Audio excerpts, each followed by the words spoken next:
Sweet relief. And yet, I must see more, wherever the darkness leads me. A message from Volker.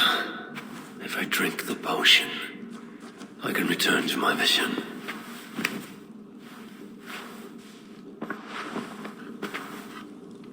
The Wolfgang! So glad to see you. A message has come. These new visions of Odin trouble me. Am I alone in seeing them? Or do the tales of Svartalfheim hold some other meaning? Perhaps I should warm my bones by the fire. Gather my thoughts for a moment.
Tove, how have you been?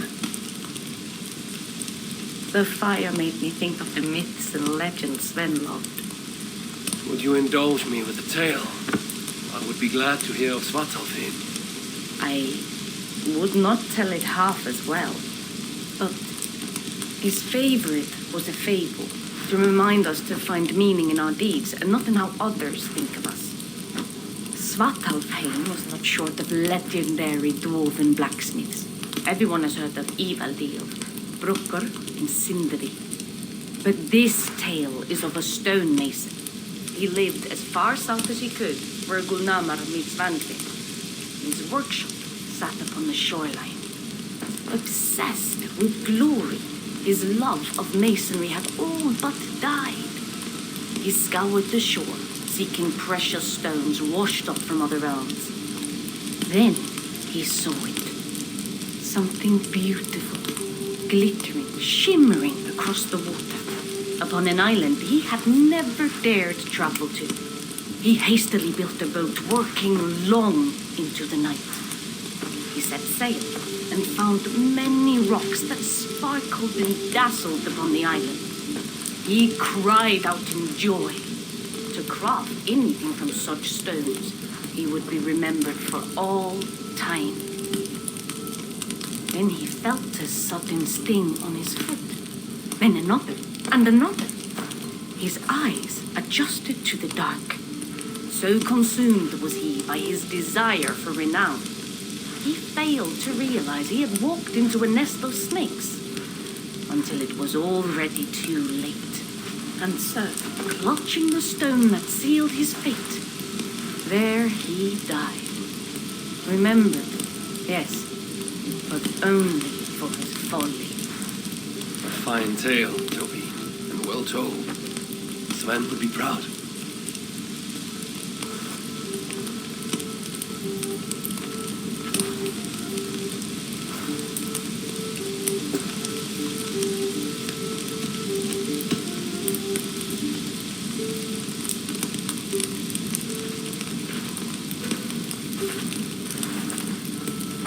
Are you and Bridget well? Of course. The flames soothe my mind, as do the tales told here. You have one to share, Gunnar.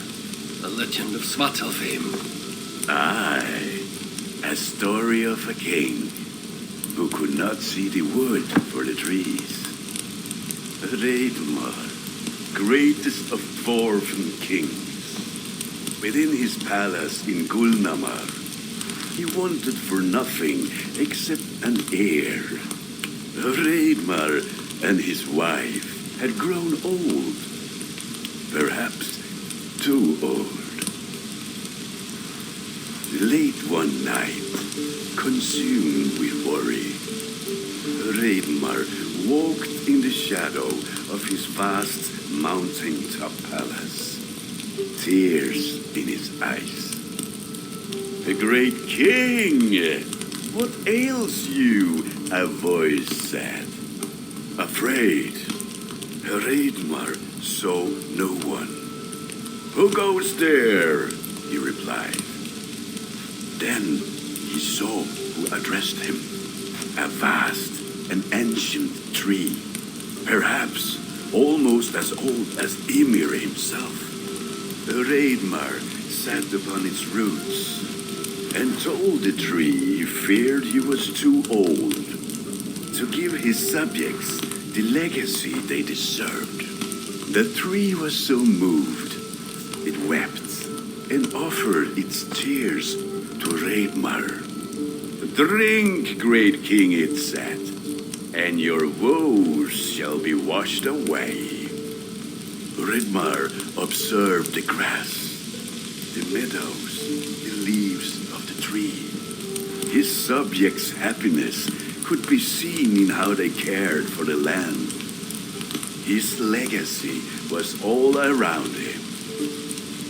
Raidmar felt at ease, realizing he had everything he needed, and asked that the land receive the tree's gift instead.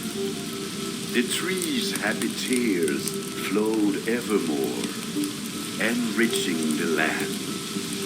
9 moons passed, and a baby's cry rang through Raidmar's palace. Long would dwarves place gifts in the weeping tree's roots, in memory of Raidmar and his kindness that shaped all he touched. All things happen when they should, old friend. I hope so.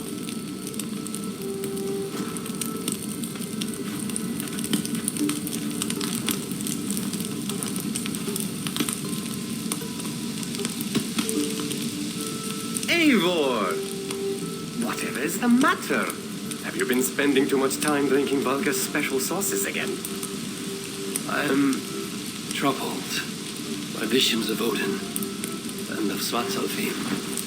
They flood my mind without warning, without invitation. Aha! Which is how Thor flooded Svartalfheim. Thor, fast to act, but not so fast to think, would stomp and thump and fight and bump everywhere he and Mjolnir should go. One day, he fought a giant in Jotunheim with such ferocity that Thor's killing blow was felt through all 9 realms. The ground shook, mountains rose up, hills tore apart, creating canyons, and north of Svaladal, the massive lake that housed the springs of Yggdrasil split open, flooding all of Svartalfheim.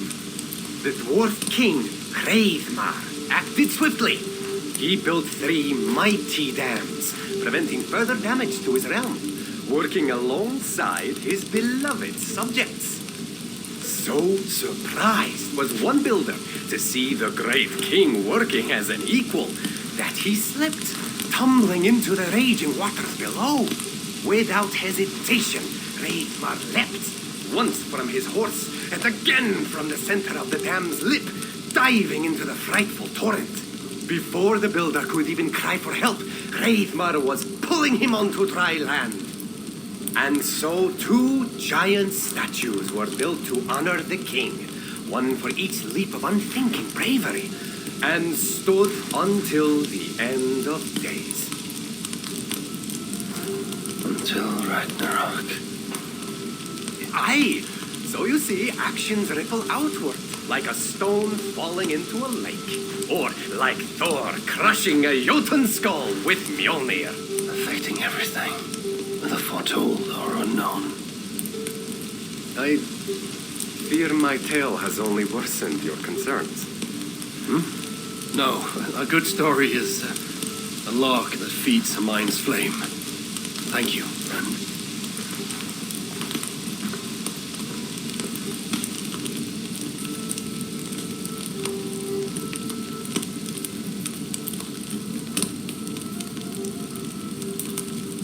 In every great story, there's truth to be found. I wonder what could be found in Svartalfheim, the place they spoke of.